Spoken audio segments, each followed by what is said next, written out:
Hello, I'm going to be reading from Paper Wishes, the chapter called October.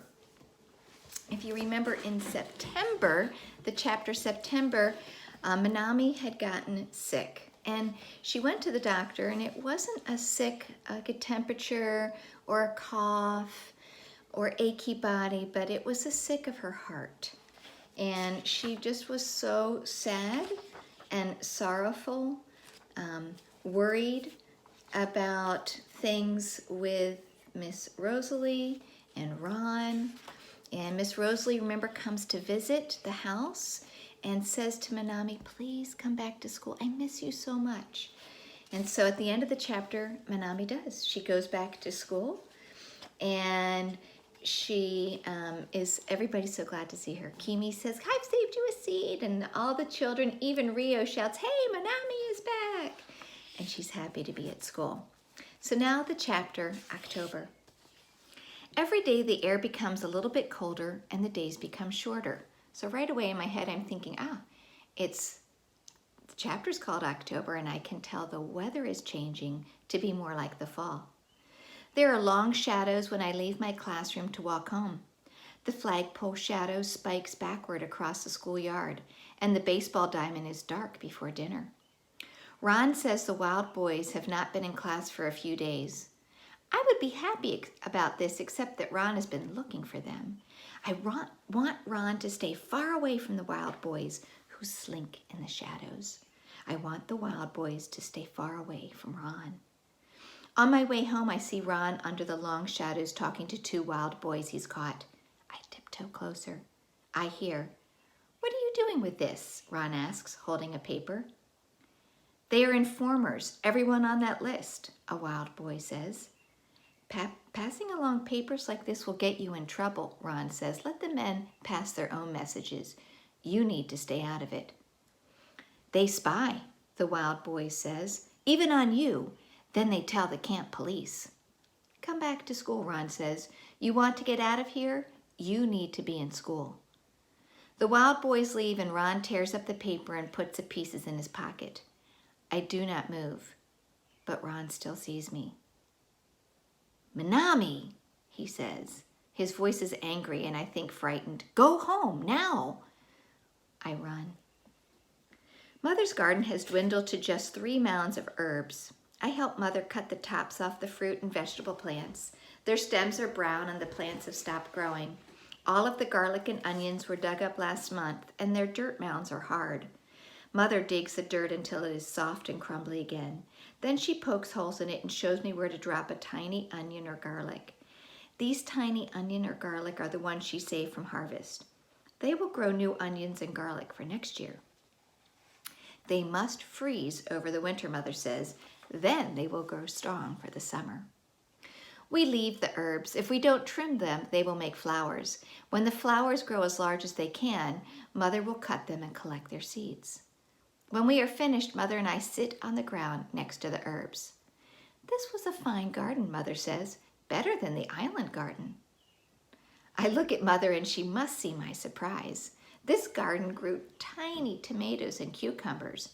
Mother's island garden grows large tomatoes and cucumbers.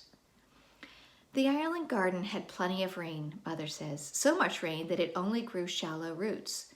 This garden has never had enough rain, so it had to grow deep roots. The island roots would never have survived the desert summer. Mother takes the bowls I used every morning to water the garden and sets them next to my feet. She lifts my chin to look in her eyes. You saved this garden, daughter, she said. Thank you.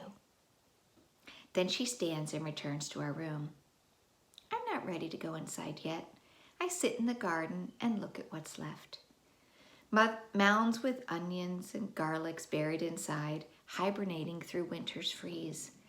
Mounds with herbs at the end of their life cycle, growing flowers so that there will be herbs for next spring. Mounds that sit empty, waiting for new seeds to grow new plants. Strong plants. Plants with deep roots. Plants that survive. I want you to think about the symbolism here.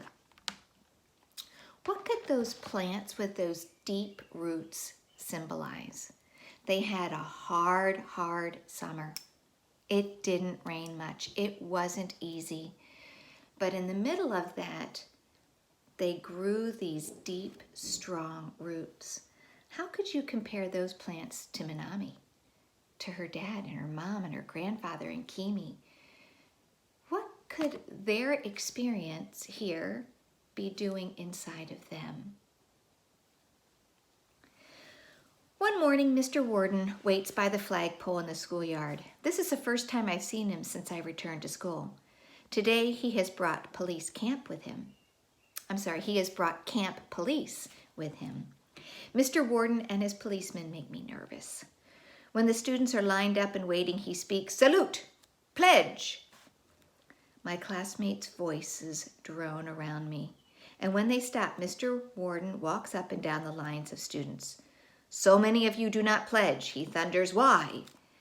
My heart starts to pound and I wish I had stayed in bed. Mr. Warden stops next to me. "I remember you," he says. "You are the mute one." Then he walks to another line. The Wild Boys. "But you," he says, "and you, and you, and you. You are not mute. So I ask you again, why do you not pledge?" Ron steps forward. "We will practice today," Ron says. "Tomorrow." Ron stops talking when the warden holds up his hand. Mr. Warden motions to the camp police standing at the edge of the schoolyard. Their stomping boots make dust clouds as they walk toward us. Mr. Warden holds a paper up for Ron to see. "I've seen these boys skulking in the shadows." He reads the paper. "No freedom behind barbed wires." He shakes the paper and looks at Ron. "They are young," Ron says. "Yes," Mr. Warden says, "they are young, but they are writing subversive tracts. And they are passing their subversive tracts around the camp for others to read. Do they write this with their teacher's guidance?" So here's a word we don't probably know, subversive tracts. But think about what's being said. No freedom behind barbed wires, so something against the camp. So a subversive tract would be something that's against what's happening, that's against the authority. Miss Rosalie puts a hand on her chest, but Ron is silent. "Worse, there have been reports that they also act as messengers," Mr. Warden says. "They carry messages for some of the men about resistance and protest and violence." I remember Ron warning them about this. Ron takes a step back and he looks at the Wild Boys. They do not look so bold anymore. Ron looks at me. Then he looks at Miss Rosalie.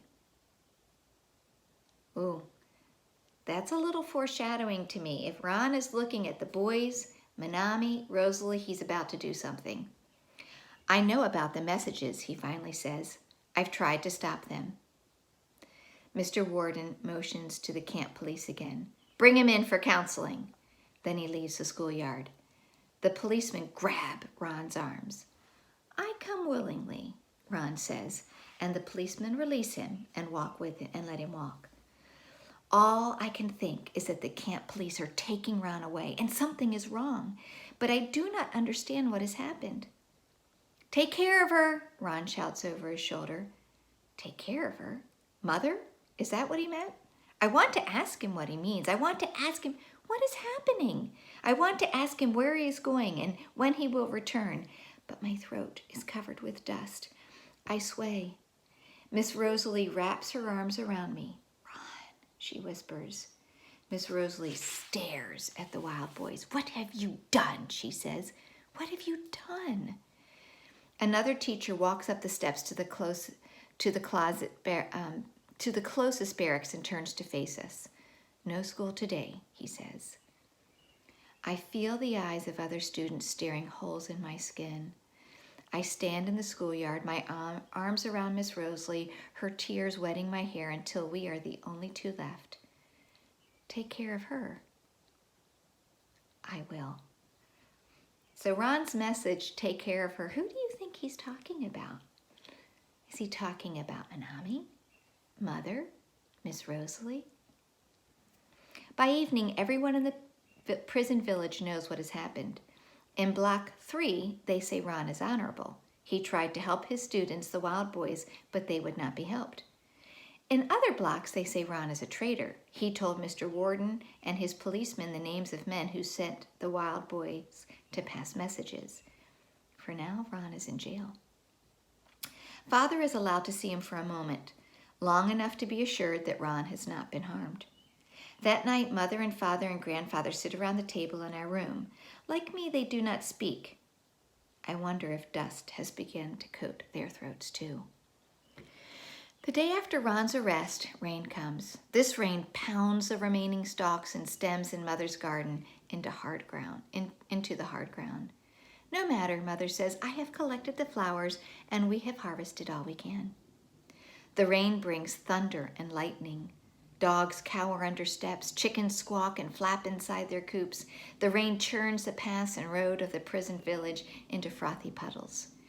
Mother and Grandfather both offer to walk to school with me the first day without Ron, but I do not want their company. I get to the schoolyard and see that the students have already gone inside. I take a deep breath of the rainy, wet air. The rain has already started to flood the schoolyard, turning it into slick and sticky mud. The mud makes the schoolyard look different. It makes the schoolyard feel different. It makes it easier for me to go to school without Ron. Like it is a new place now, a place Ron never was. I walk past Ron's empty classroom. His students now go to teachers in different barracks. It is temporary, just until Ron comes back. The students are quiet. The teachers are quiet too. A worried kind of quiet, and afraid kind of quiet. I stay after school to help sweep my classroom. Usually Miss Rosalie chatters to fill up the empty space my throat leaves. She flits from one part of the classroom to another and shows me the curious things she's found around the school, like a heart-shaped rock or a tiny purple sage blossom. But today she sits silently at her desk and stares out the window until I am done. Then she hands me paper and says, "Thank you, Minami. I'll see you tomorrow." Already, I do not think I am doing a good job of taking care of Miss Rosalie. That's the end of the chapter. Please look at the discussion questions that are posted and answer those.